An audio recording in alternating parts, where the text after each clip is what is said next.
African Americans, and I think anybody who's doing work with people of color, we need to really focus in on that. And Bahia is going to share some of her research. I'm going to share some of my research and what was important about it.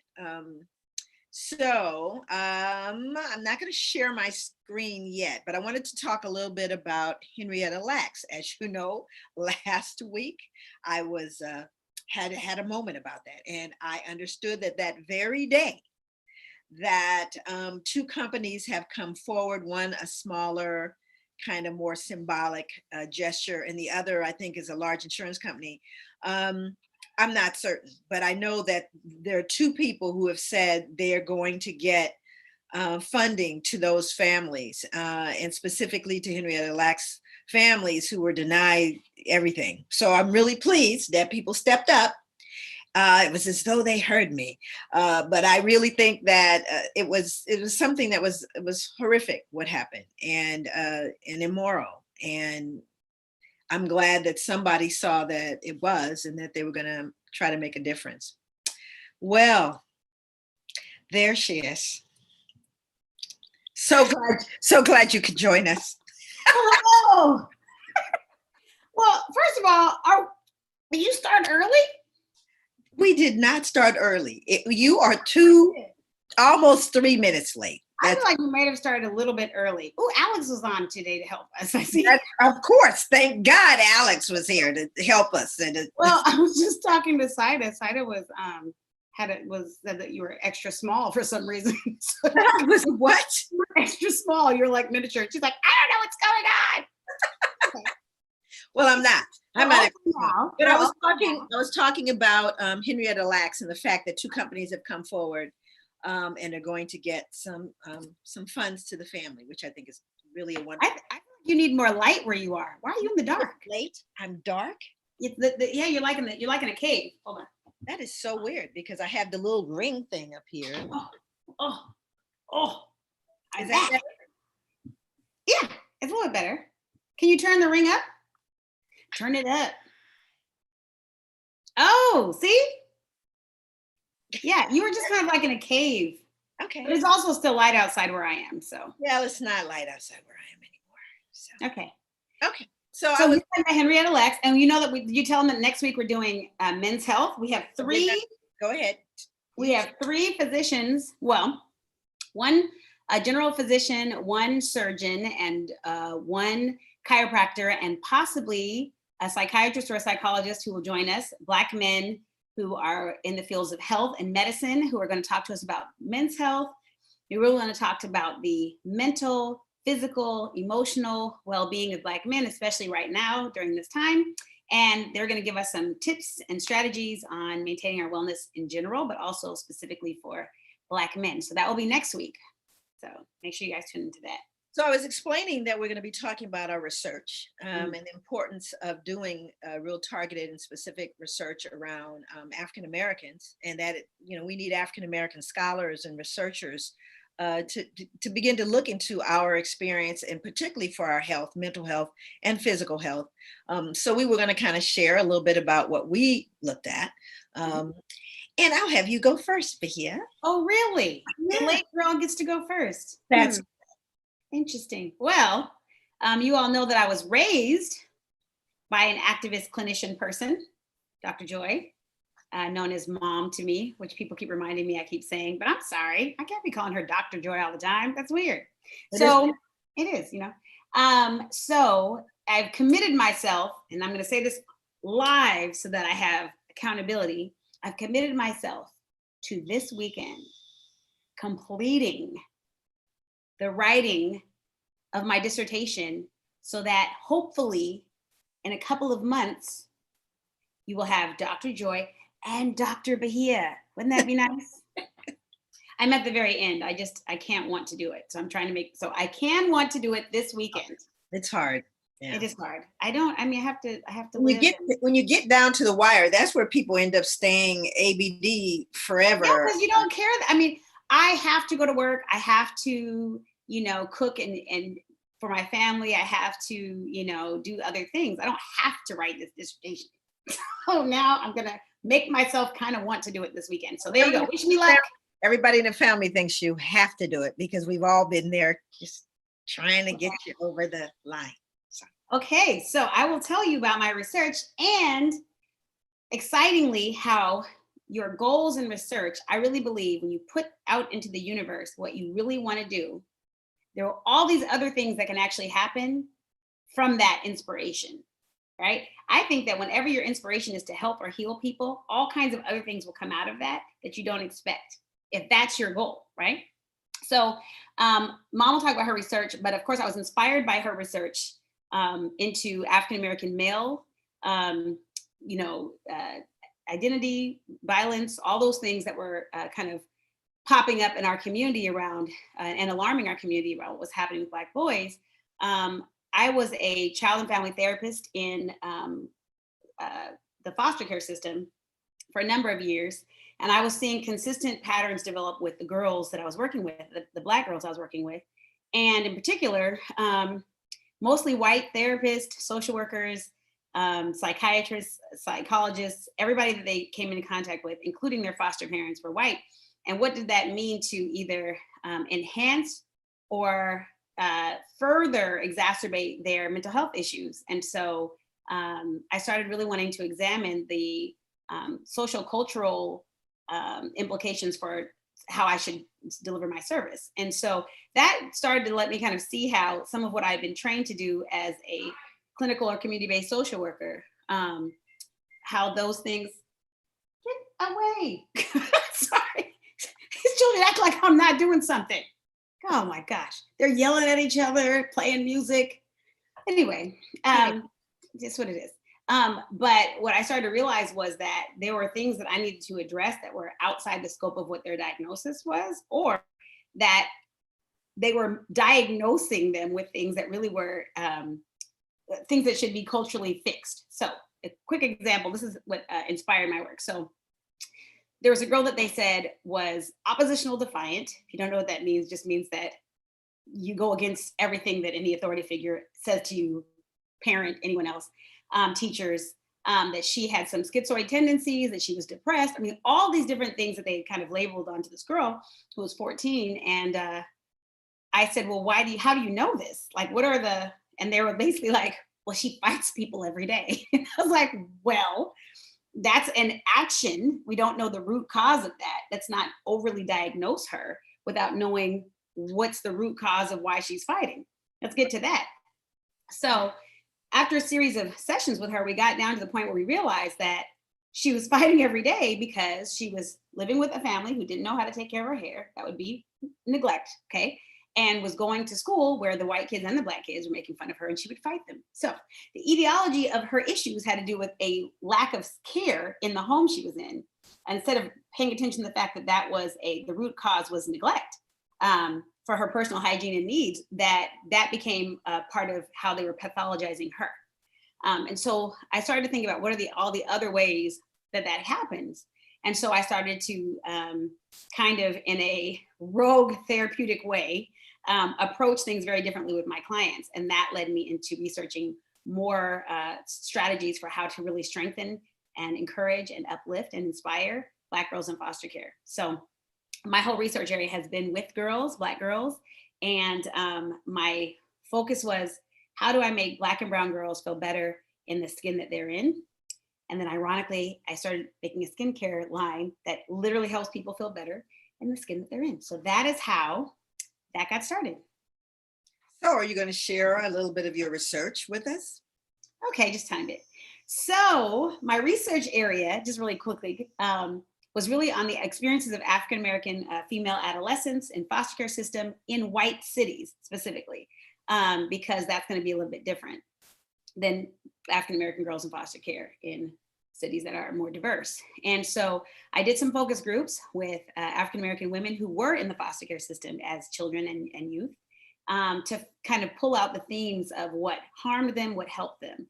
And so after I kind of asked them some introductory questions about their story, how they came into care, what their experiences were, and how those experiences may have been helped or were hindered by not having folks in their therapeutic lives who look like them. And so it was really interesting what came out of that. The other thing that I did is I started writing a book series with lots of input from Dr. Joy called Amina Brown Breaks It Down, which is a book series that is it's only written 3 chapters, but the chapters are basically around a Black girl in foster care in the Northwest and how she navigates the system. It's loosely based on the girl I mentioned to you, who gave me permission to use her story and who is helping me when I give her some of the feedback that I'm receiving from other women about how we might have the story evolve. But anyway, the girl is very resilient, and I'm hoping that white therapists can use the book in the future to bridge the gap between what Black girls aren't going to tell them they need and the experiences that Amina Brown has in the story. So I used the first 3 chapters as prompts for the women in my focus groups to discuss if they could relate to Amina in these circumstances and why they could not. And it really was interesting. One of the things that came out of it I thought was really unique was that there's a chapter where she has to move. And children in foster care will tell you how stressful moving is, right? And so in the book, she has to put all her stuff in a backpack, has to put all her little bit of belongings, little bit of electronics. And the women in my focus group were like, electronics? She got a whole backpack? Wait, she got to know why she was moving?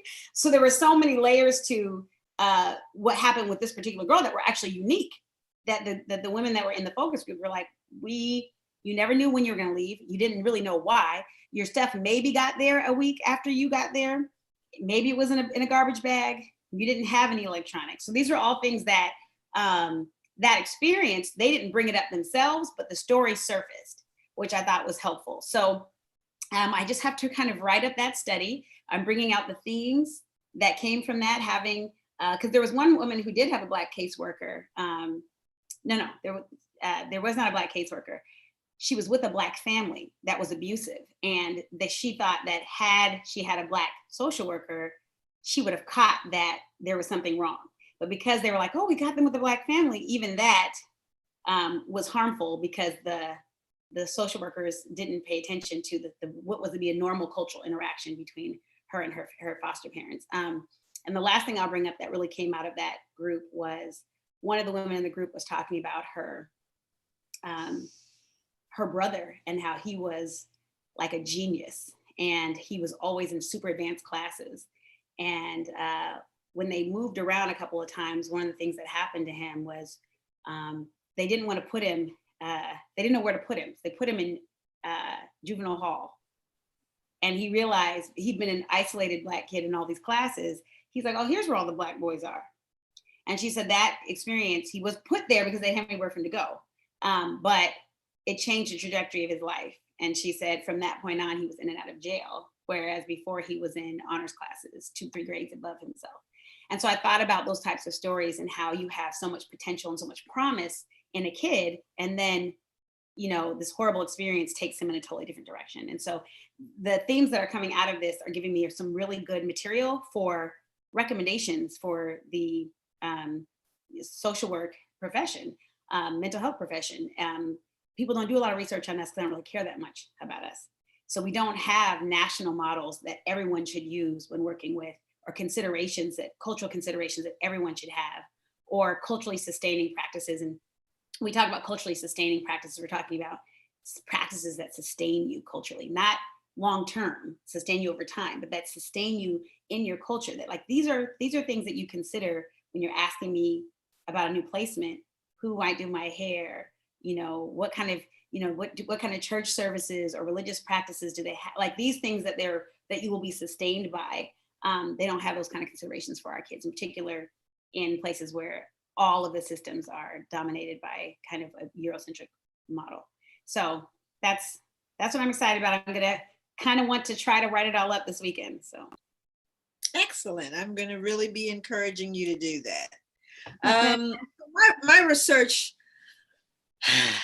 first of all, the research that I ended up doing was not what I wanted to do. I was looking at the concept of post-traumatic slave syndrome, which was 3 broad categories. One of them had to do with racial socialization or racist socialization. I was going to look at vacant esteem, which I will explain in a minute, and violence, which was one of the last things I wanted to look at.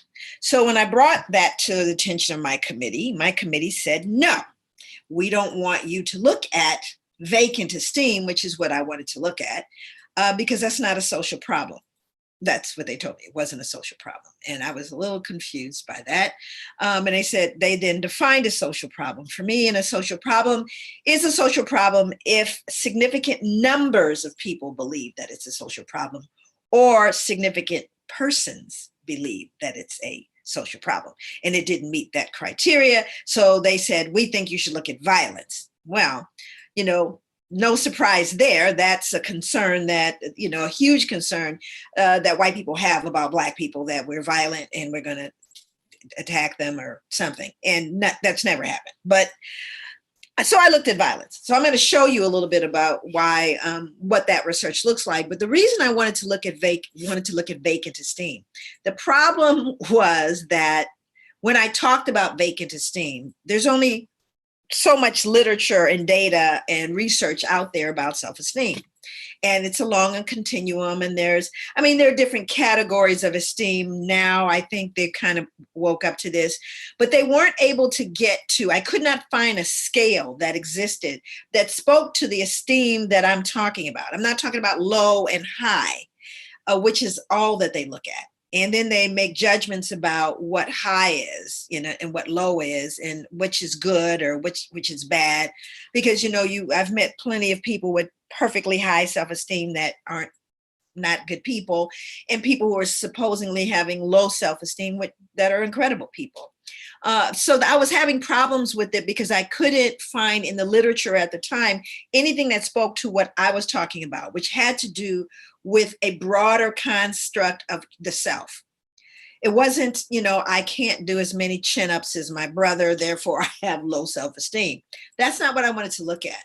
I wanted to look at how you arrive at your identity, how you look at your whole self-concept, and not to spin it along these lines of high and low. I wanted to know how this esteem spoke to my physical appearance, my Blackness, my Black people, my group. I wanted to know about esteem around that. And there wasn't, again, it wasn't out there for me. So I kind of had to formulate it in a different way. I had to use scales that I didn't think were adequate. But it was all that was there. Now I would kind of have done it a whole different way. So again, that wasn't what they were interested in, but I thought it was critical because you see, that is where I started to see the impact of post-traumatic. That's where I started to see it. I started to see it in that self-concept.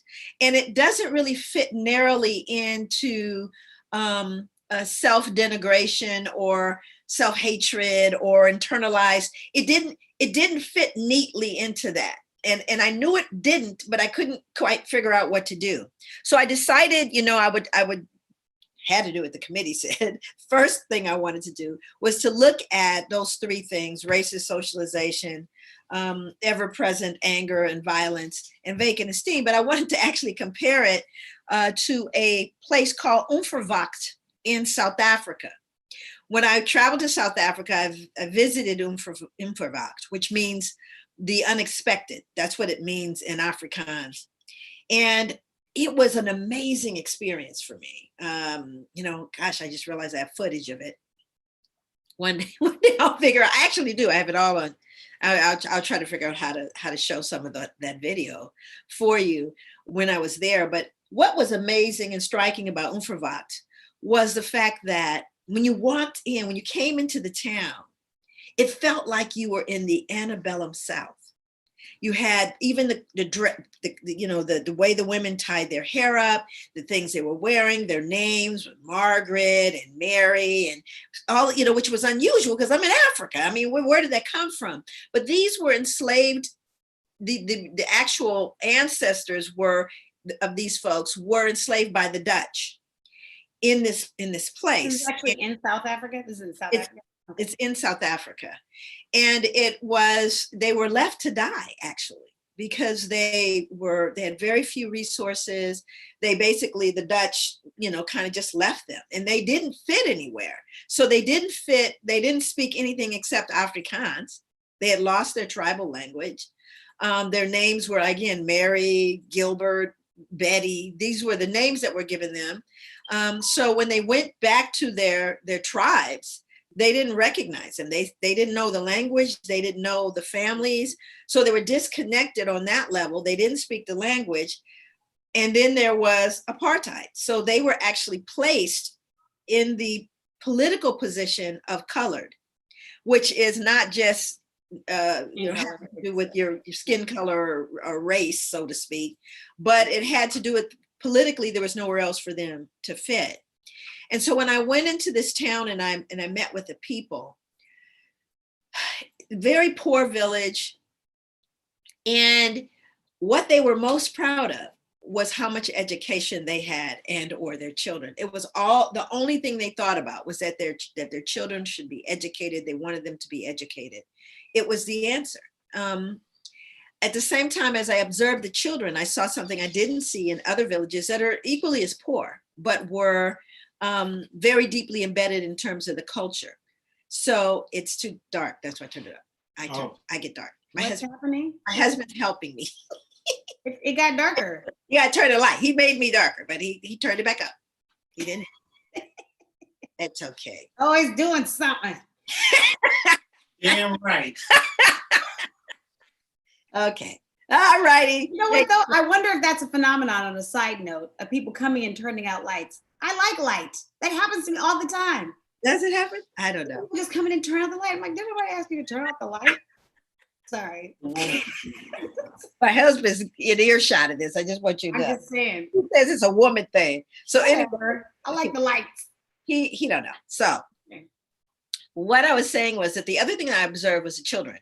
And what was it was a little disturbing is that in spite of the fact that you had, again, a great deal of poverty, there was more agitation, more anger, more, you could just see in the children, there was just this kind of anxiety that was there, and angst. You could just see it. There was just, they were kind of aggressive towards each other. I didn't notice that in the other villages, where all the children, again, poor, but there was just a peace that I felt in those other villages. Where people had the connection to their history. Had the connection to their culture. The people who didn't. So I definitely saw that disconnect and what happened there. Now, later on in my research, I began to realize that the further people are removed from their culture, the more impactful it is, negatively impactful it is for them. And I'm watching this in this place, so I'm going, oh my God, here are people who are descendants of enslaved Africans on the continent who were taught one language that adopted the views and the culture of the oppressors. And I'm going, my goodness, this is a mirror of African Americans. And I thought this is a really great group to compare. And my committee said no. Of course. Of course they said no. I thought it was a great idea. We can't manage that. It's 2 continents. Have people looked at research from different continents? I think so. But I was the lowly only Black student, and they just, anyway, I want to go down that road. That would take me into therapy. So what I did was I really did get a lot of gleanings from my experience with the people of Umfrovat.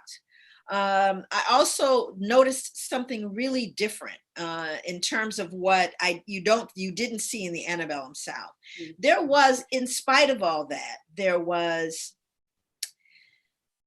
I want to say that it wasn't the heaviness that I thought I would feel, although they had increased statistics in terms of domestic violence, increase in alcohol abuse, increase again in a lot of these social problems that we've seen emerge in poor African American communities throughout the United States.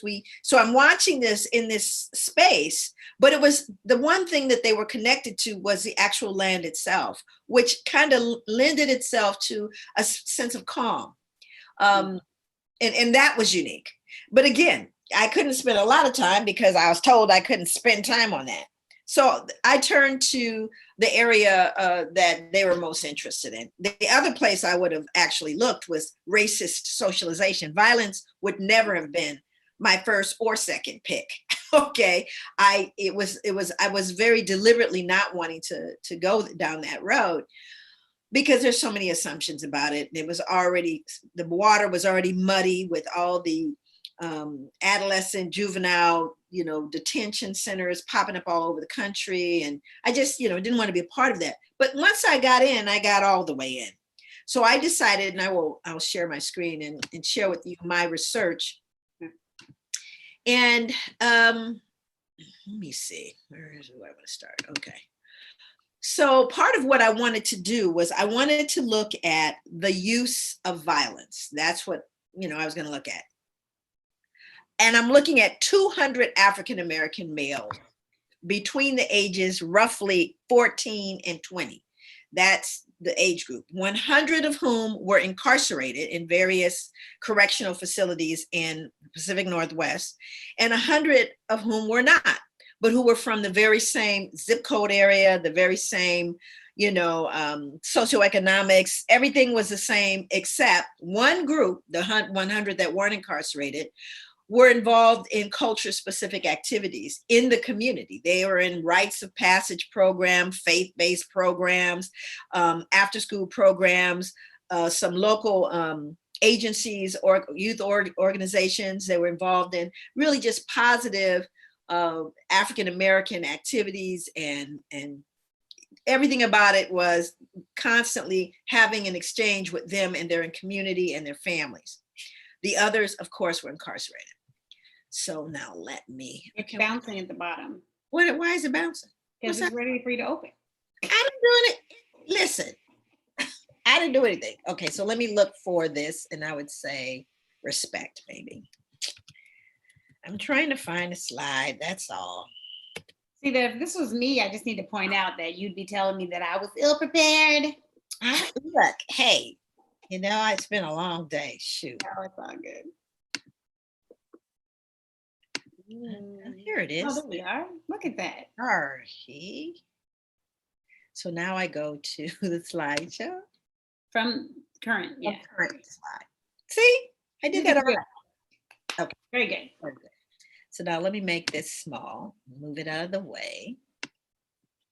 So here's a kind of a diagram of the research that I did. The little dependent variable on the end is violence, or what I would be calling use of violence. So what I'm trying to do on the left, in the left categories, is to predict the use of violence, right?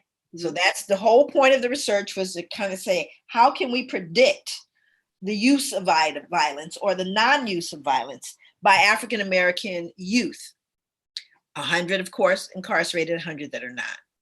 So the first category, the stress variables, are what I would call baseline variables, at least the first two. Baseline variables meaning that, so here's what it says: violence witnessing. If you look to the right, you see a plus sign, a red plus sign. And the red plus sign suggests that the more you witness violence, my prediction or hypothesis is that you are going to have more violence, hence the little plus sign. Violence victimization, same thing, plus sign. My hypothesis, the more you're victimized, the more likely you're violent. Now, I could easily make those assumptions because we have a huge bodies of data that suggests that is been shown to be true. The more people witness violence and the more they are victimized, it is a higher likelihood that they will be engaged in violence on some level. The third area under stress variables is called daily urban hassles. This is a scale written by an African-American man. And again, I say, the more daily urban hassles one experiences, the more likely they're going to be violent. So those are my first hypotheses. Now, what is a daily urban hassle? And what I appreciate about this scale is it speaks about, and like what Bahia started off talking about, is to understand context.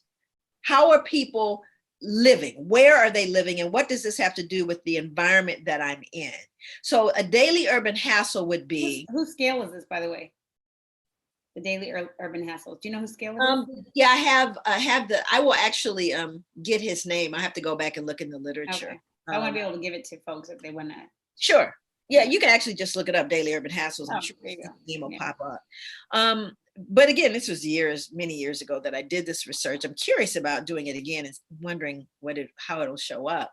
But a Daily Urban Hassles is, do you hear a question on that scale would be, do you hear gunshots in your neighborhood?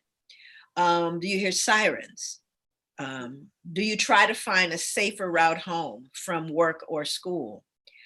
Do people approach you trying to sell you drugs or other paraphernalia? And I'm saying that daily urban hassle, the more that people have to deal with that, the more likely they're violent. Now, sociocultural variables. This is the point of the whole research from my vantage point, as a researcher, what I was interested in. I was interested in our history, our culture, our trauma. I was interested in what being Black in this country had to do with the use of violence. I wanted to not only just know these baseline variables, or even in large urban settings, I was more interested in how does this connect with a legacy? How does it connect with what has happened to African Americans? And of course, it's one study, and I didn't want to stay in school forever, but it took me quite a while, actually. I think it took about 6 years to collect all the data. But here's the thing, racial socialization. So we'll start there, sociocultural, and that's Howard Stevenson's scale, if you want to know who that is. He's amazing man, brilliant scholar, African-American, and we have been in touch ever since, because I reached out to him immediately when I was doing my research all those years ago.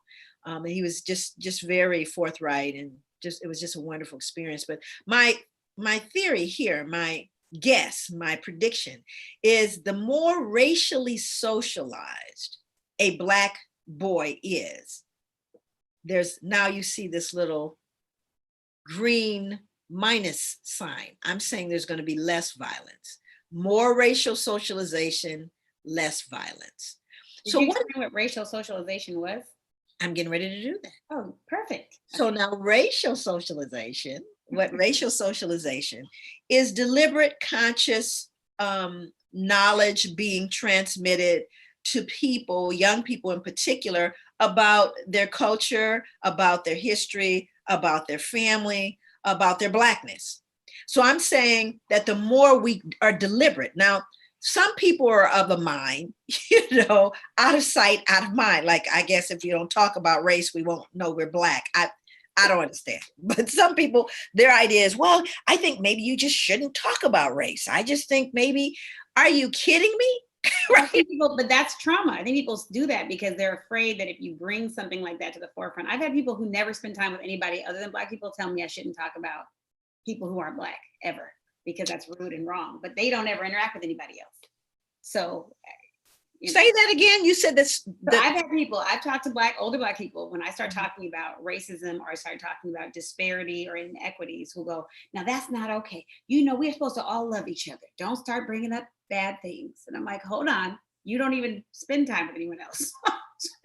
Nobody even comes through your door who looks like anybody else. So you don't have to worry about how we get along, because you don't get along with nobody but yourself.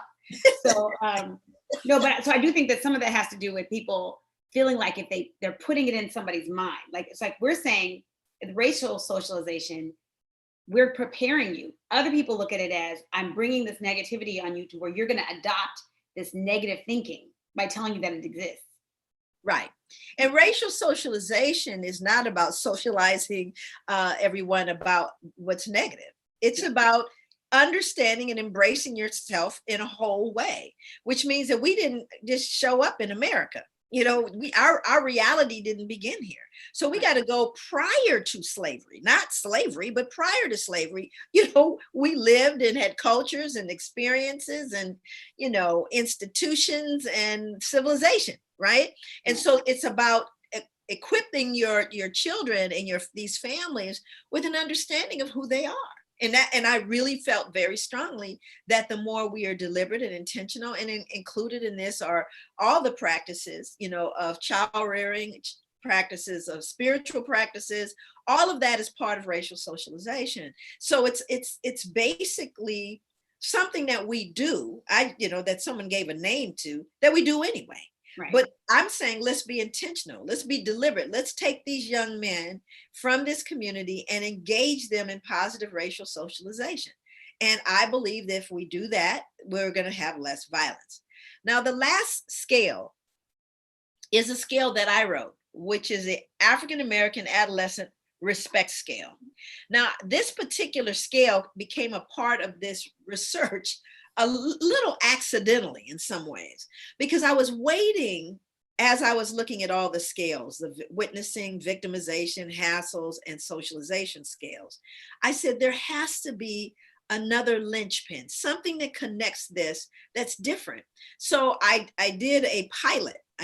Got some pilot questions, and I went out into the community. I went to local high school basketball games. I went to the community center. I was at the grocery store. I went to barber shops. I went to hair salons. I went to churches. I went everywhere I thought I could find Black young men. And I would ask them about this whole idea of violence. I said, why do you think, what do you think is a reasons for people becoming violent? What are the kinds of things that people get? I was asking those kind of questions, and they kept saying, well, you can't be dissing people. You diss somebody, it's going to get violent. If you diss, and they kept saying it, and it didn't matter who I talked to, whether these were kids that, were engaged in the criminal justice system, or those who were really straight-laced doing, crossing T's, dotting the I's in school, getting good grades. It didn't matter which group that I spoke to. They all kind of intimated this thing about respect. So I said, okay, I think I have to look at respect. So then, of course, I went back to my committee and I said, I really want to look at the variable of respect and its impact on whether people are violent or not. And they said, oh, great, go and find a scale in the literature, the big, the big scale book. And so I looked, and there were no actual scales that measured respect, and especially in the ways that I wanted to look at them. So I ended up writing my own scale, which also caused a whole lot of havoc with everybody, because who am I to write a scale, right? I'm a student, I'm Black, and I'm a woman, and I'm getting ready to create a scale out the box, right? So I said, well, if the scale does not perform well, we'll just, we'll eliminate it, but I got to do it. So the areas of respect I was interested in with Black males were respect from one's family. How do you feel about that? Respect from one's peers, respect from authority, those in authority, and respect from institutions.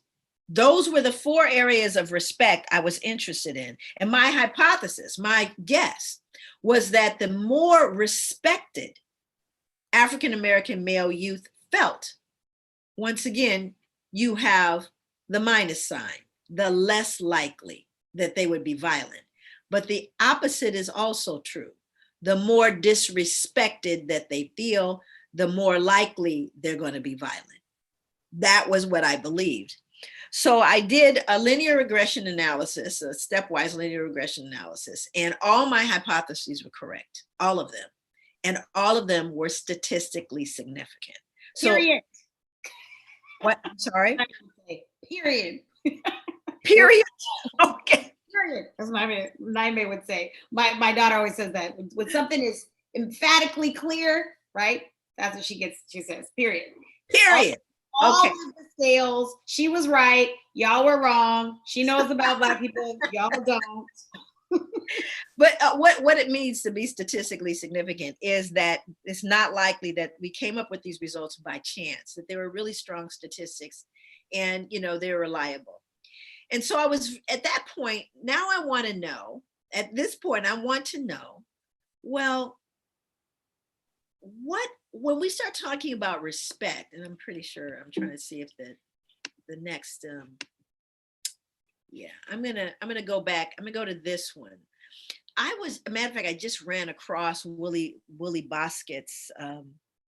He's still in prison right now. And actually, I reached out to him. For those of you that don't know who Willie Boskett is, there's a book called All God's Children by Fox Butterfield, who was a Pulitzer winner. He was really, I think it was a Pentagon Papers, but he was very reluctant to write this book, which is about the origins of American violence.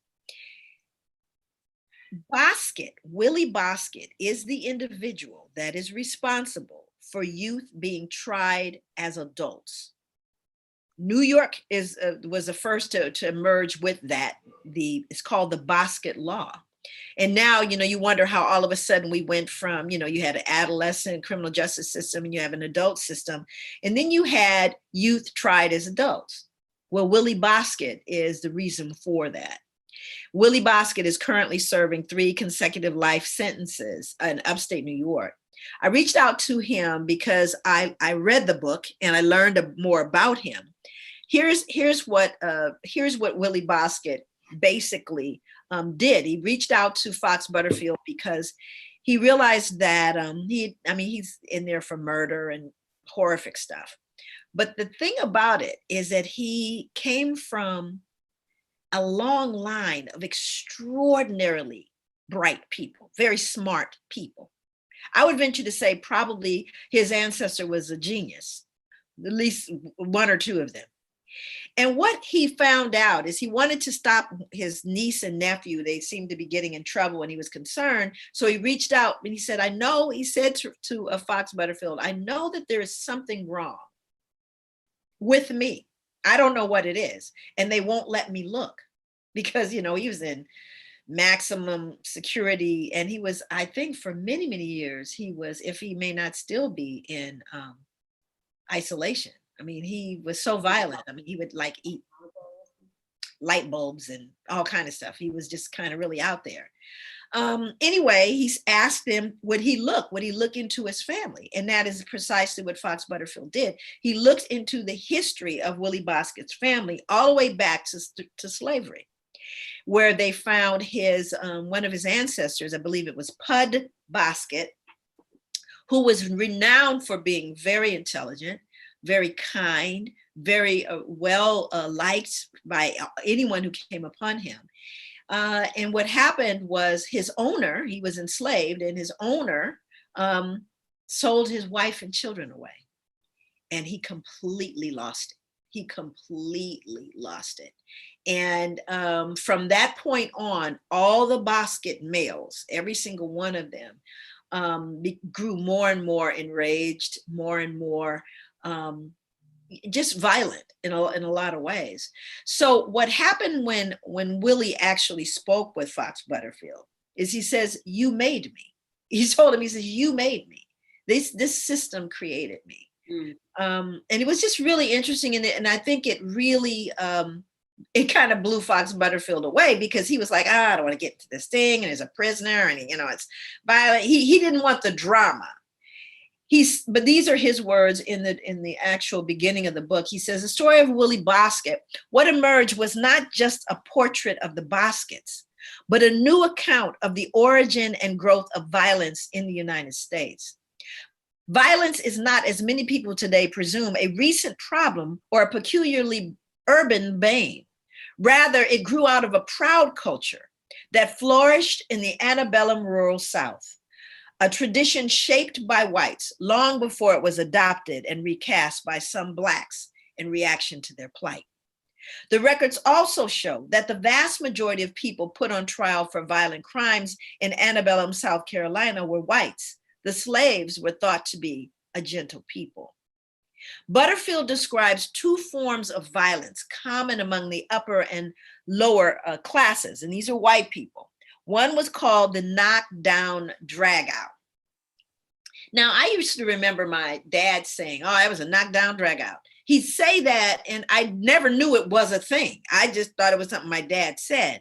And this is where individuals would often have their nose, eyes, or ears ripped from their bodies. And the other part, second part of this kind of violent behavior was dueling. right? So in the Hamilton play, it was very interesting. Off the on Broadway show, Hamilton, where this whole notion and how we normalize dueling. In other words, you have two men that get all dressed up and say, "You've insulted me." We count, we walk, and we shoot, and everybody's okay with it. It's a weird fake way of being. It's a weird fake false civility, right? Because you're doing something extremely violent that could result in actual death, and yet we're going to have decorum. But that's what it's like in office buildings today. You have people do crazy madness, but with this kind of decorum that suggests that it's okay. I do want to get to a question. Can you get to a question? Yeah, but the other thing I wanted to say about this before the question is that how is this any different than a drive-by? It's a very interesting thing about how we normalize and we sanitize behaviors that are absolutely horrific. So what's the question? Okay, so first, are you going to stop share? Because I know that whenever I talk, it takes your head off. Okay. All right. So I'll stop share, but then when I share again, will it take me right back there? It should. Okay. Bring you right back, I think. I'm Okay, back. now I can see it. Otherwise, when you talk or when I talk, it just puts the screen in you and then you can't. So the reason why I'm asking is because I want people to be able to see you in your response. Sure. Is this.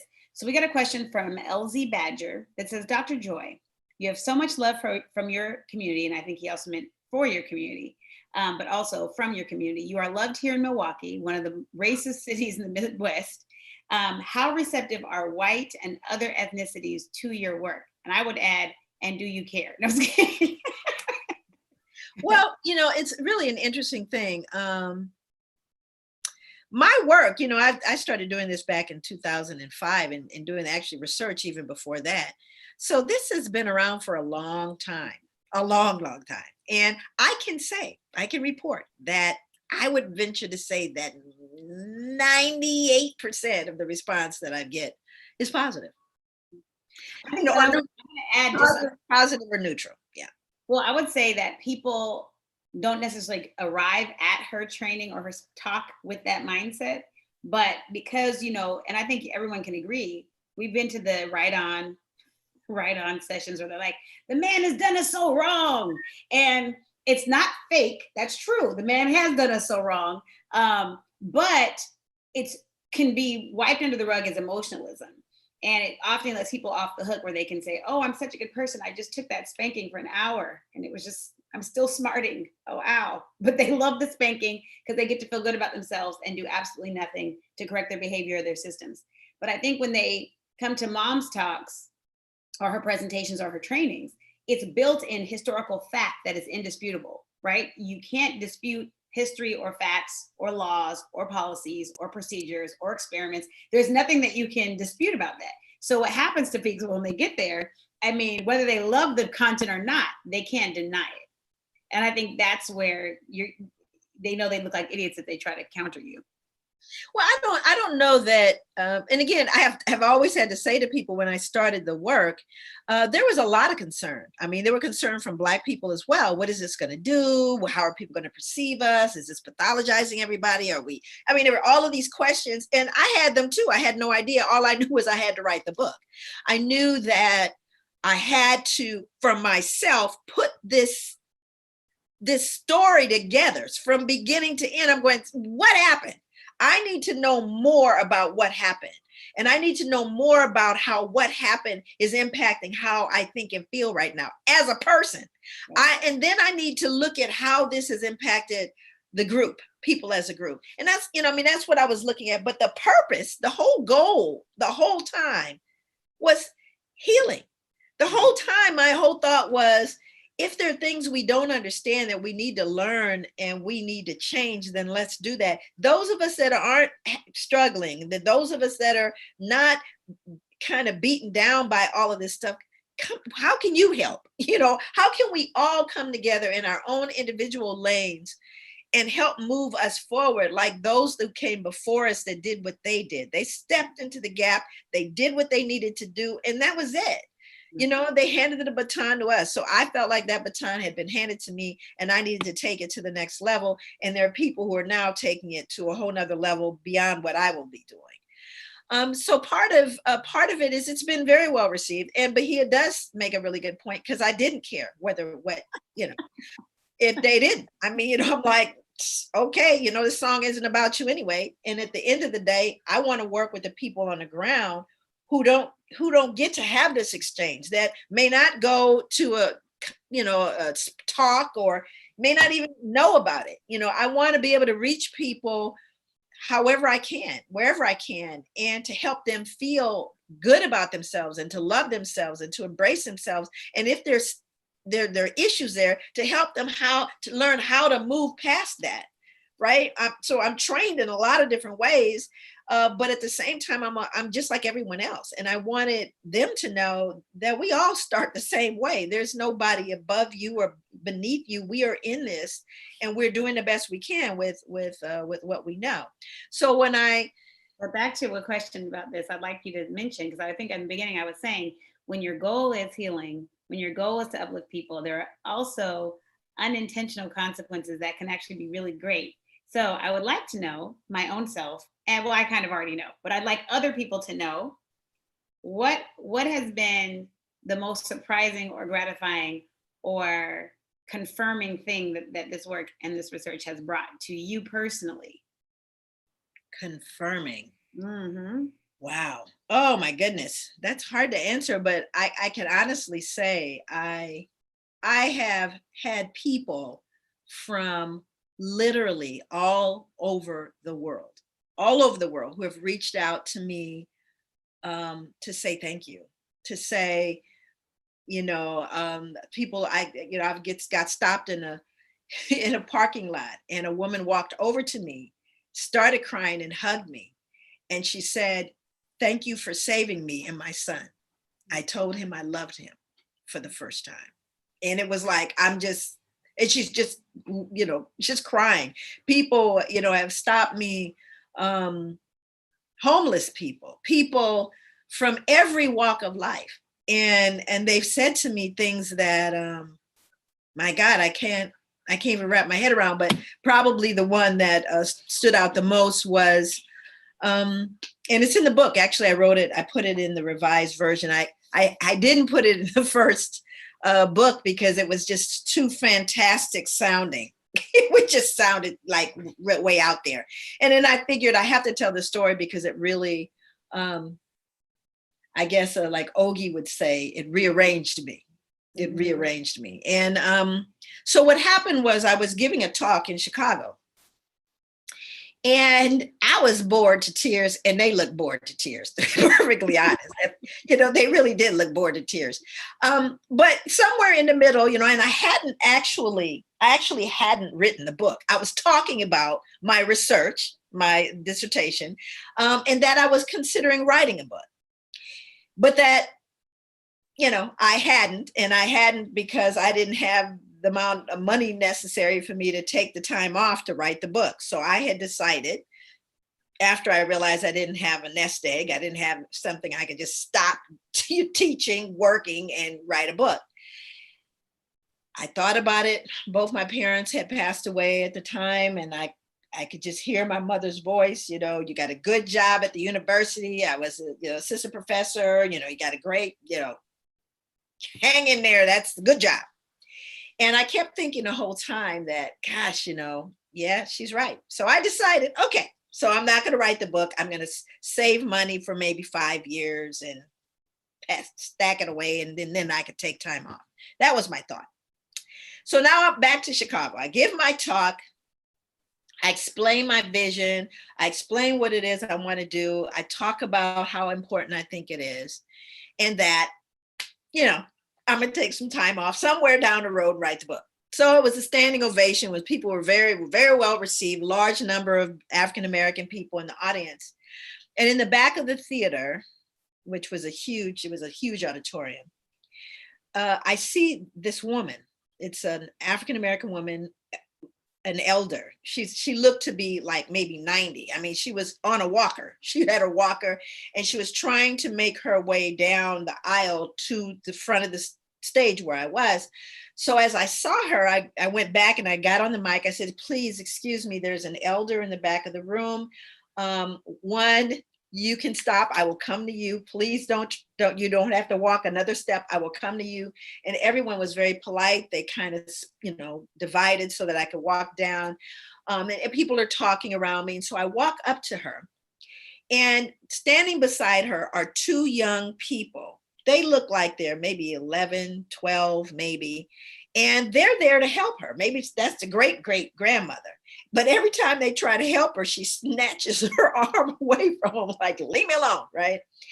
And finally, she lets go. She steadies herself and she lets go of the walker. And I'm just literally standing there waiting for her to say whatever it is she had to say to me. And she smiled at me. She leaned in and she looked into my eyes, right? And I actually now have what I saw when I looked in her eyes, which is a small blue, it's like a blue haze around your eye. And that's the actual loss of pigment as you get older. So here's this coal black woman, satin smooth skin, with these eyes with this blue, this kind of blue ring around them. I mean, she was striking looking, right? And she just sits there and she smiles at me. And then she reaches out her hand, and I put my hand, and she cups my hands in her hands, and she pulls me to her face, and she looks at me and she says, I have waited for you my whole life. Now I can die. Now I can die. And that's what she said to me. Mm-hmm.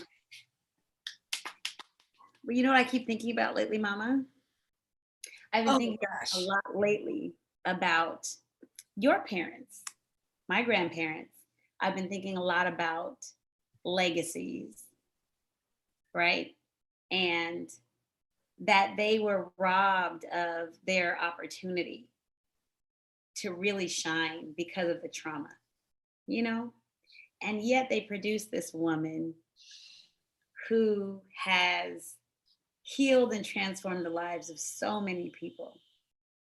And I think about myself and the work that it's inspired for me to do. And I think about my children, and I think about the importance of leaving legacies.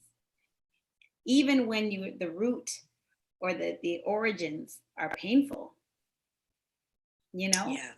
Because you think about that lady, and you think about your parents, and I think about granddaddy, and I think about grandma, and they are watching you, and they are excited and uplifted at what you've been able to do. And that is something that I know. And I didn't want to take away from the presentation, but I think it's important for people to understand that Dr. Joy is a very smart woman. She's smart, but what's motivating her to do the things that she does is not fame, is not, accolade, really is because she loves us. And she wants to see us healthy and thrive, and the full potential that we have as a community to shine. And so it's not that I don't want people to understand your research, but I think that the research speaks for itself. I want people to, when they think about Dr. Joy's work and her service to her community, to understand that it came from a place of sincerity and love and earnestness, It did. And It did. And I appreciate, it was where, like I said, I put the story in the book. There was a moment for me when she turned and she was moving, just walking out of the auditorium, and I couldn't hear anything. It felt like I was like in a tunnel. And I started to ask myself, did that really happen? Right? Did that really just happen to me? Because when she said that to me, I was just stunned and paralyzed. My God, what in the world did she know? What did she know? And the two kids that were with her got really visibly upset. It was like, Nana, don't say that. They did, because you got to remember what she said and what it felt like for them. And I'm standing there just stunned. right? And there was nothing else. She didn't say a single word, and she just left the auditorium. And then, if you know, I'm trying to tell you, I don't know if I talked about, I didn't know if I talked about Mr. Taylor in the book. I can't remember now if I put that story in it, because there was two stories that changed me, that rearranged me. The other one was Mr. Taylor, who may not even be alive now. I don't know. But I was once again contemplating how I was going to take the time off and write the book. Oh, And yeah. also, The man with the check, the man with the check. yeah. So what happened was, this is another one of those times where I'm like just really struggling. I was struggling. It was like within, I think this actually happened within weeks. And I actually have the books here, but they're all packed up and all the stuff that's not unpacked yet. But anyway, I get home after having traveled, given the talk. I get home and there is a manila envelope, a big one, that's got masking tape, taped around the edges, and it was like the address was scrawled out, and at first I was like, Unabomber, some sort of. I didn't know where I should open it. I was a little worried. So I opened it up because it looks like the drawing of like almost a child's drawing, writing on it. And so when I opened it up, out fell two little books, and called The Amazing Chickadee. That was the name of the book. A little letter and a $500 money order. And I'm thinking, what in the? So I try to read the note, which is really, really hard to read. So I called the number on the money order, and this woman answers, and I said, "Excuse me," I said, "I just received this $500 money order from a Mr. Taylor, and I'm a little concerned because I don't feel comfortable taking this money. I'm not certain if it was maybe intended. The individual who wrote this, I noticed that the writing," she goes, "Well, I don't care what you do with it, but don't send it back here. He knew what he was doing when he sent that to you." Right. So I said, "Okay." She said, "He had a stroke. I mean, that's all. He just had a stroke, and his writing is not so good, but he knew who he was sending that to. So you can do whatever you want with it, but don't send it back here." Right. That's what she said to me.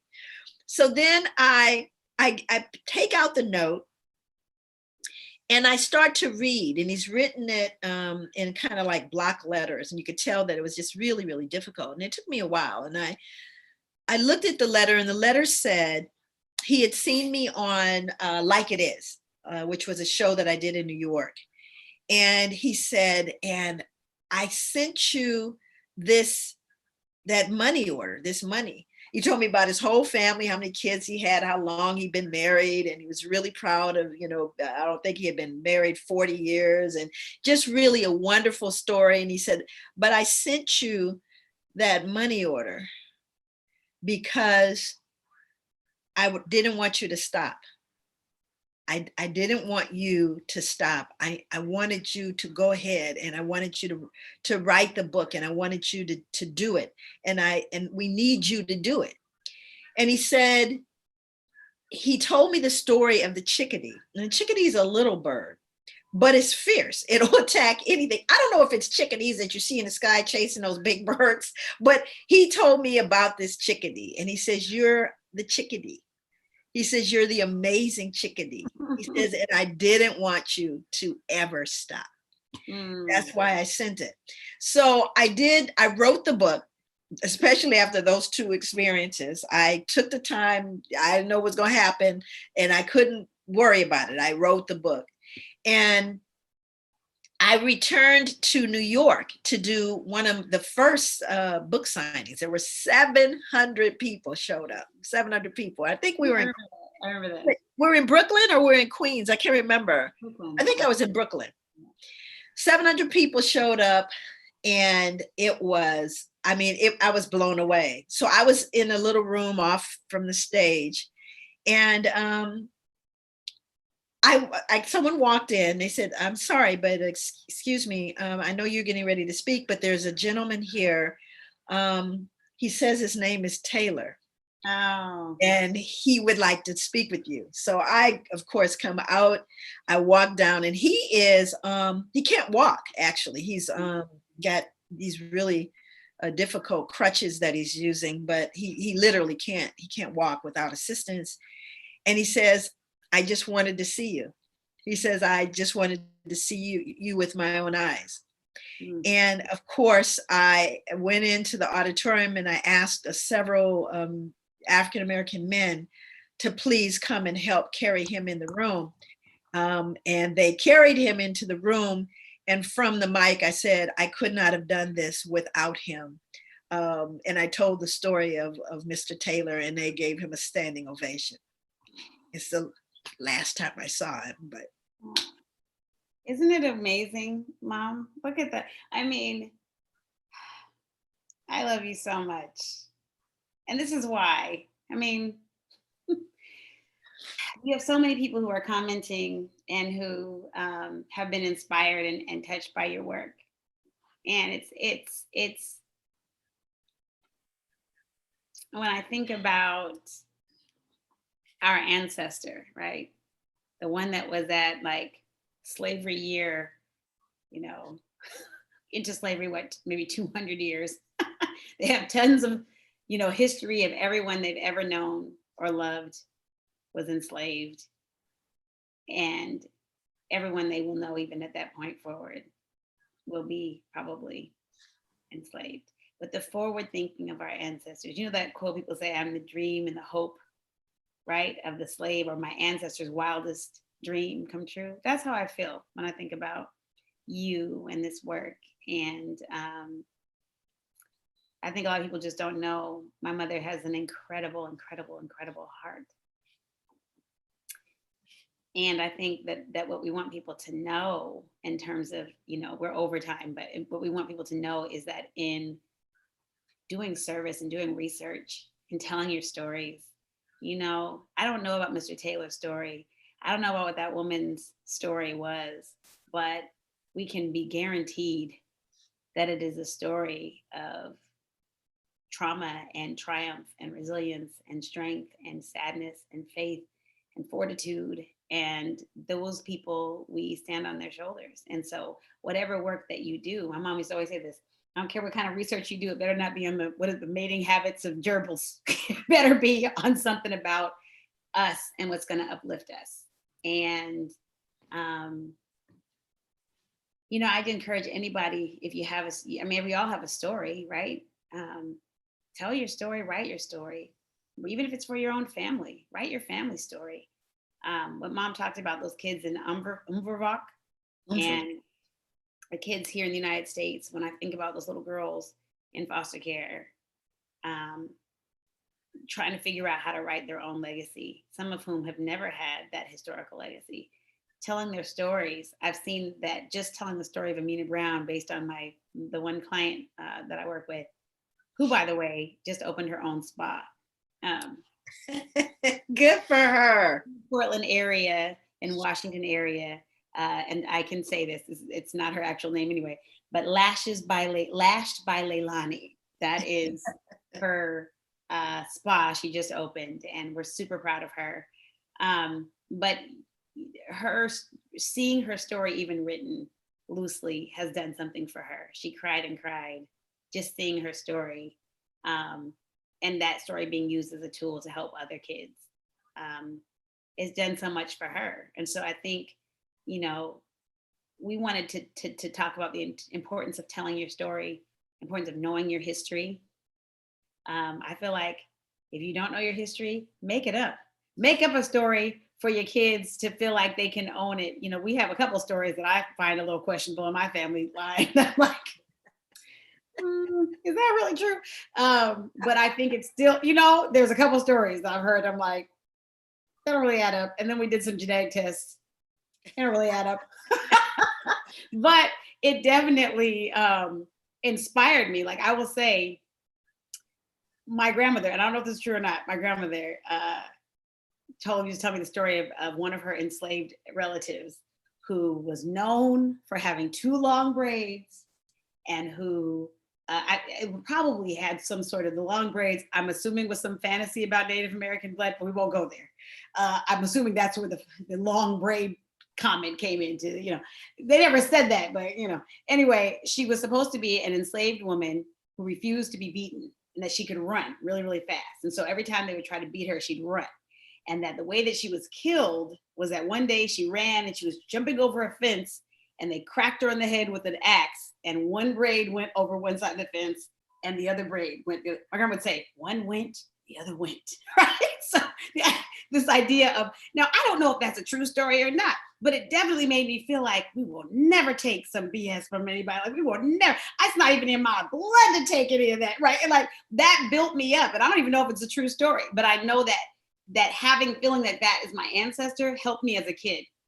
And I think that those types of stories, more than what did your mom choose to beat you with, an extension cord, or these are not the legacies we want to talk about as much as we want to talk about the legacies of that make us feel proud and happy. And so I have a couple of, let me think, a couple questions before we move on. K Rashad B or Bay asked, what is the name of the book she keeps talking about? Your book, Mom? Somebody asked, what is the name of your book? I guess say it. It's behind her.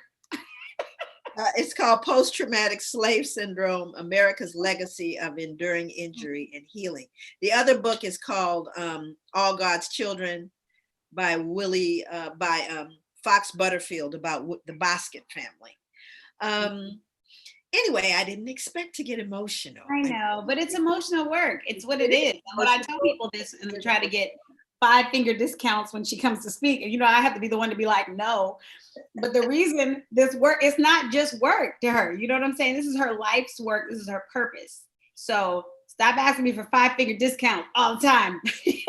Someone be like, sorry, but no. Gotta keep the lights on. No, you don't buy those expensive. If you got a Gucci purse or something else, you don't need that. You need the knowledge. We're gonna have t-shirts soon. Oh yeah, we will have merch for Dr. Joy. That's gonna be exciting. That's gonna be fun. It was fun to kind of do. That's not my area. But it's good. This is all softening everyone up. Let me just say this one thing. The Joy that you see right now is a much gigglier, fun, lighthearted woman. The woman I was raised by, the young mom that I was raised by, was not this giggly and oh yeah, she was intense and focused. So I had to be. Okay, well, the one that used to hug us like this.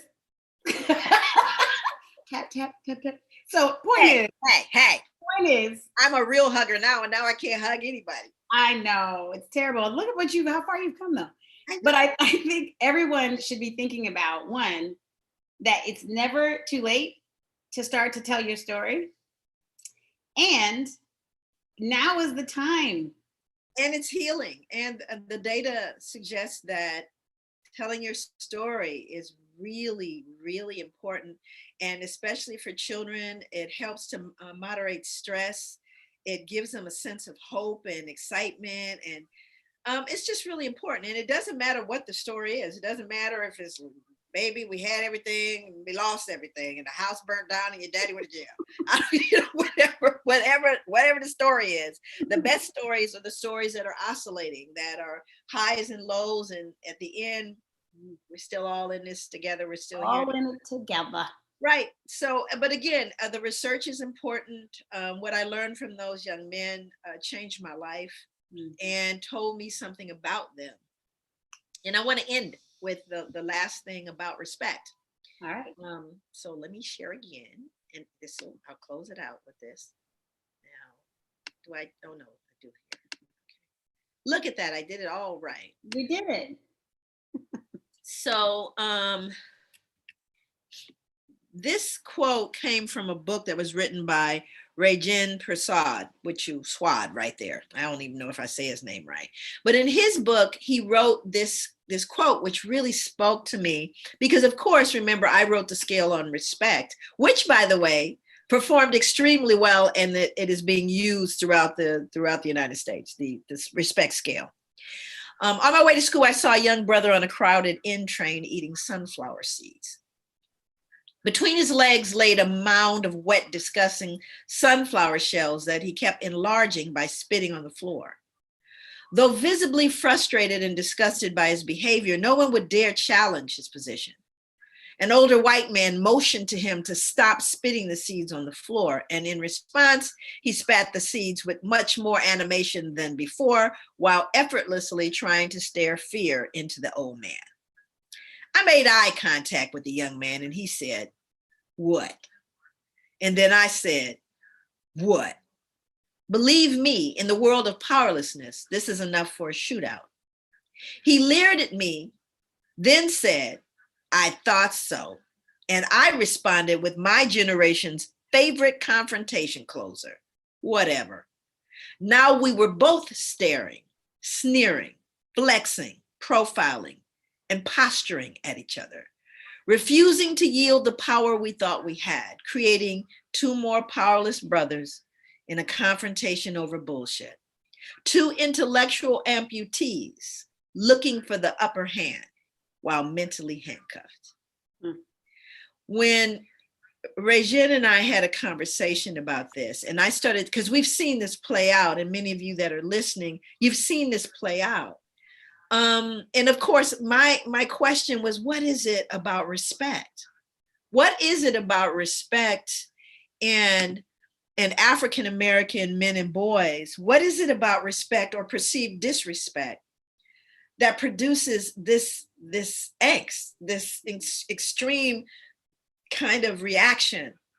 And so as I was developing the scale, the respect scale, and asking a number of questions, there were two questions that I asked that were open-ended. The only qualitative part of my study were two questions. If you or your friends have ever been disrespected, why do you think it happened? And I asked the question the second way: if you, why do you think someone like you might be disrespected? So I just wanted to get, their answers. So there's all 200 of them responded. And the majority of those answers were around being Black. That because we're Black, and they don't want to treat us fairly because they're afraid that we're so strong, because they hate us because they don't want to give us a chance. It's because of slavery. It's because, they brought up all of it, but it was around their Blackness. So they believe that they're disrespected because of their Blackness. How long, I asked them, how long are you going to be Black?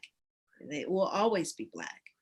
So the answer to that is I'll always be disrespected. I'm doing this math in my head to try to understand why there's such a hypersensitivity around being disrespected. And then a friend of mine actually looked up the word and called me and said, "Joy, do you know what this word means?" I said, "I think I know what respect means." But what I did was I went around and I asked white men to tell me what respect meant, the word. And cumulatively, what it came down to was a sense of regard, an earned regard, something you've earned. You've earned this regard that some people give you. And when I asked Black men and Black women, they all answered so differently. They said, sense of worth. Your worth. Now, the difference from an earned regard and somehow something that connects with your basic worth as a human being. That's why it goes beyond the epidermis, is because now we're dealing with my worth, my value as a human being. Mm-hmm. And what respect actually means, which is the literal meaning, which comes from the Latin, which is again, spect, which is where we get the word spectacle, look again. That's what respect means. Look again. And what these young men were really saying to me through that 6 years is, please look at us again. Don't look at me the first time with the eyes that have been distorted from all of the history and the hatred. Look again, and maybe you'll see you. Maybe you'll see your son. Maybe you'll see me. So they were really asking to look again. And I really believe that that's true. And I made it my life to look again.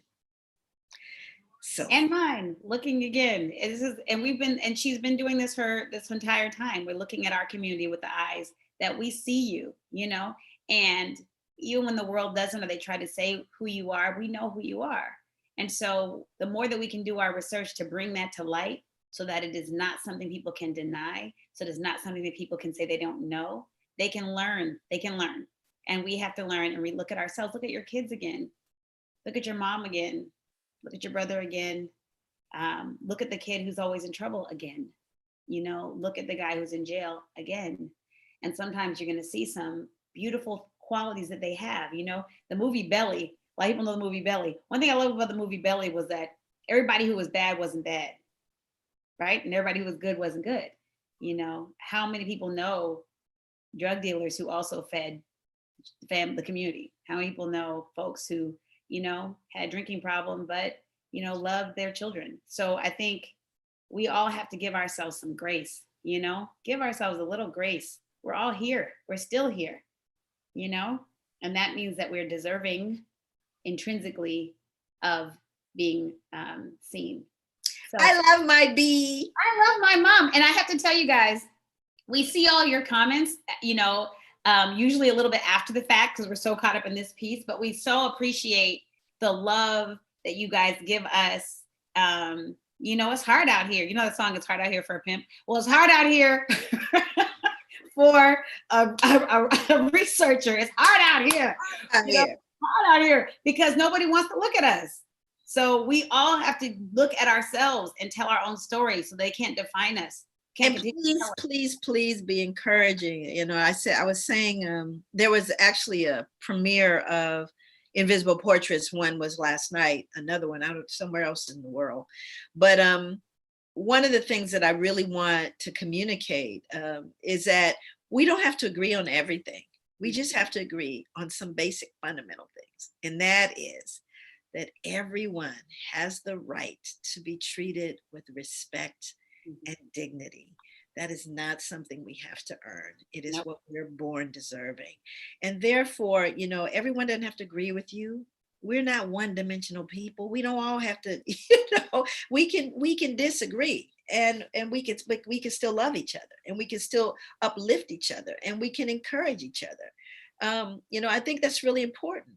There's a quotation that says that the first sign of spiritual growth and maturity is to delight in the success of your neighbor. Yes. To delight in that success, not to be threatened by it or afraid of it or jealous of it, but to delight. Well, today I was talking to my little niece, Tala. And one of the things that she was saying is she was doing a quote. We were talking about the importance of not envying others and the importance of uplifting your sisters and uplifting your brothers, even when you're struggling, right? Even when you're not doing great, uplift other people. I've had a lot of trouble this year in love, but I love love. I do. I love love. And I have had my own struggle. And yet when I see love, it builds me up. I'm so happy for people who are in love, and I think, my father used to always say, you never want to envy anyone. And he'd say, because God will either show them why they don't want to be you or show you why you don't want to be them. So you don't want to bring any tests to yourself by being envied, and you don't want to bring tests to others by envying them. And that's the thing. So that my niece Tala said that she had read that jealousy is a mixture of love and hate. And I think about that. And that is an interesting story with Black people, right? We want to grow, we want to change. We're scared of people growing. We're scared of people leaving us. And at the same time, we know that without our forward movement, we all stay behind. So it's a hard thing to navigate, but we're learning and we're growing. I was saying, Jayada just sent me some screenshots of the comments. And one of the things that people have said a lot about how PTSS has changed their lives, has inspired them to do the work, has moved them to do something. And again, the root of that is empathy. She has deep concern and empathy for our community because she's part of the community, and that's inspired her work. And so when you start with empathy, you unintended consequences that happen, the reverberations of those things, you get those spiritually and karmic reverberations, right? And one of the things that my friend Dr. Ruha Benjamin said too was beam light. If you beam light to other people, beam light into the children you see. Even it doesn't. You don't have to have a degree to beam light into somebody, to tell someone you're proud of them, right? The last thing I'll say is I have a friend of mine who called me one day. This is just an example. She's an amazing human being. If she's listening, she knows that I think you're an amazing human being. But she called me and she said, so I have this new woman working for me. She's a young Black woman. She's smart. She's intelligent. I don't have to tell her 3 times to do things. She's on the ball. I was like, excellent. So about a week later, she calls me. She goes, I got to tell you what happened with this girl. Like, what happened? She asked, I just checked in with her to see if she was being challenged enough because she was doing so well. And she said she wanted to talk to some of the PIs, that would be principal investigators on research. And I thought, I don't even talk to the PIs about their research. And she wants to do research with them. That's like, that she might outshine me. Right? I said, hold on a second. This is the one that you said was doing amazing. But she's like, yes. I mean, am I tripping? I said, yes. Your job is to encourage her. And I said, when's the last time you wanted to do some research? She goes, I never will. Right. It's not if she wants to go to the chills, but shouldn't she ask me or check with me first? I said, what if she wants to go do yoga with them? She got to ask you too and check out with you too? No, you're tripping. And she was like, okay, I'm gonna get a hold of myself. I'm just tripping. You're just tripping. Right. But the thing about it is, that's a real concern. She was really worried that someone was going to outshine her. But the thing about it was she had someone who loves her and believes in her, who's not going to let her put down this little poor girl who was doing great. Absolutely. Oh, with that, I have to tell. People probably already left. Okay. So we'll do it for ourselves, the ancestors, if they're gone. You were with me, Bahia. We went to this. It was a little new coffee shop that was in Portland, and it was a Black guy that was behind us. When we see somebody Black in Portland, you zero in on them and go, wait a minute, hey. So he was new. He had just moved from New York. And he said that he had moved there with his wife and his 2 kids, and that he was looking to open a framing shop. And I went, great. I know Jerome Pope. And I'm putting Jerome out there. I love Jerome, first of all. Jerome Pope is good people. If you ever run into him in Portland, he's good people. Anyway, he has a frame shop. So I go to Jerome's frame shop and I go, Jerome. JP Frames, is that what it's called? JP Frames, right. So we're shouting out JP Frames in Portland. JP Frames, that's right. So I go, and every time I go to Portland, I don't even need a frame. I just go and see Jerome. So, but I always took my art, everything I had to be framed, I took it to Jerome. So I told Jerome about this young man. He goes, that's great. Tell him to come on over. I'll help him. I tell him the lay of the land and all that. Jerome was excited. So I go to a community meeting. I'm minding my own business. I'm not saying anything, but I'm listening to the people in front of me talking about, hey, did you hear about this new kid coming in here, gonna have a frame shop? And I'm not getting ready. Jerome is where I go. And I'm going, can we have more than one frame shop? Can we, is it okay for us to have 2 Black people in the community with a frame? There's enough for all of us. No, wait, there's a woman, this is so funny. There's a woman, her actual name is Bahia, okay? Her name is Bahia. She called me randomly. She owns a line of natural products. I have Bahia Honey, Beauty and Wellbeing, by the way, BahiaHoney.com. So I have a beauty line. Her name is Bahia, and she has a beauty line. And she called me to get some insight into kind of things that she might want to do. Well, I want to help anybody who wants to do that. So I'm like, oh, you want to get this? This is where you can get your private liability insurance. This is how you get incorporated in your state. We're talking about all this stuff. And I've got people going, don't tell her anything in the background. She's got your name. No. And I'm like, first of all, calm down. I'm not giving her my recipes, but I'm certainly going to help this woman. And guess what? If there's another Bahia somebody, okay. Like this is the thing. There's always enough. There are people who I love their hair oil, or I love my shampoo, or I love their body wash. There's enough of us. That's right. And the thing about it is, and again, you have to read the book to get more information about why it is that if you find folks getting really threatened, or, somebody gets a house and they go, they can't afford that house. Next thing you know, I'm going, why they gonna lose that house? Watch what's going to happen. I'm like, why are we hating? No. What's the problem? And then I do realize that in a lot of ways, people just don't want to be left. They're Yeah. afraid. I think it's abandonment, really. Yeah. I think at the bottom of a lot of that. But at the same time, it's a habitual thing where we've just kind of been taught to not be together, but to compete. That if I don't get it, you gonna take it or whatever that is. And luckily, the good news is I'm looking at a younger generation that is kind of letting go a lot of that stuff that definitely was part of my generation. Right. But again, we have to know it. What I'm saying, Jerome was like, he was just elated to send him over. I'm gonna help him, and all they could think of is I'm loyal to Jerome. I'm going, it's okay. You ever hear white people go, another lawyer? Wait a minute. There's two? Another dentist. Come on. Look at him trying to fix some teeth. I'm trying. Anyway, we digress. It's digress. been a very this is close to our hearts. It's close to what we do every day, and we wanted to share it with you guys. We've loved doing these Wellness Wednesdays. It makes us connected to y'all in a time we all feel very disconnected. So thank you so much for spending time with us. I'm committed to this weekend trying to knock this crap out. If not, because we're gonna check with you next week. That's why I put it out there so I can have some accountability. That's right. But anyway, thank you all for tuning in, and trust that we read all the comments. Sometimes we can't do it in real time, but we totally appreciate you. These are the things that lift up my mom. Let her know that she can keep going. She's getting old, but she's still trucking. And help me. I know I'm coming. I'm back. I got a hazmat suit. I'm coming to help you with the house. I'm coming. I got the whole thing. I'm ready. Okay. Anyway, bye everybody. Have a great Wednesday.